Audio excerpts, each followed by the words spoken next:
feel like you spend forever in the grocery store reading labels, trying to make sure that what you're about to buy is safe for you and for your family. Well, a new app specifically for people with food allergies could make grocery shopping easier and faster. Here's health editor Dr. Maria Simbra. Can you get the butter, Nate? Engineer and allergy blogger Kim Wilson is the mother of 4. Ethan, can you grab the vanilla?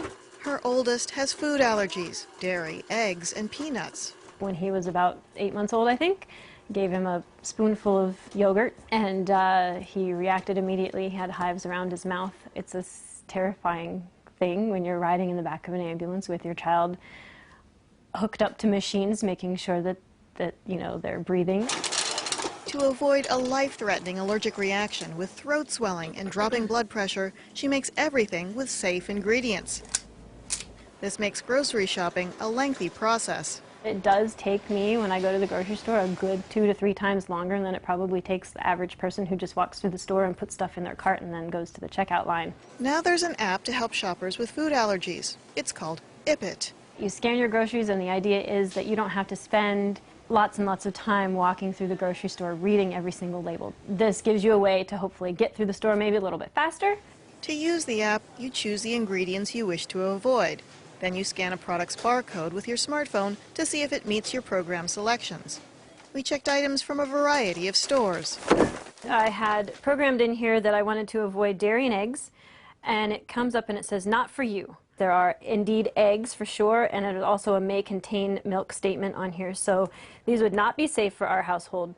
It says, okay, it is okay for you. And while some things scan as safe, because it's on shared equipment with eggs, I would not serve this to my son, just on the odd shot that it wasn't cleaned properly and there was residue left over. we scanned a lot of groceries. Sometimes the app didn't recognize a product, generics for instance, or even common brands like French's mustard. But you can take a picture of a product that doesn't register and email them to the app maker to be added to the database. At the end, it says send. If a product isn't for you, the app will suggest alternatives. Large barcodes pose a problem, and products from an entire store may go unrecognized. Again, not in their database. Trader Joe's, for instance. Also, to scan for products that may contain nuts, that's on a separate screen. You submit a request, and eventually the app is supposed to add that to your program's preferences. Even with this tool, Kim still reads every label. I'm not sure I'd be willing to trust it 100% yet. Even if I've bought something before, I read it again every time I buy it because manufacturing processes change, ingredients change. This allergist agrees this is a good way to double check. You would want to definitely read the label either first and then scan as a second type of precaution, or the other option would be to scan first if you're in a hurry, but then definitely make sure you read the label. Question is, what happens when someone has a reaction? That's always been the problem with any kind of liability. You're taking advice from somebody that you don't know and you don't know their credentials. We're more for help and a helping hand. I Skyped with It founder and programmer Betty Toth, who has a technical and marketing background.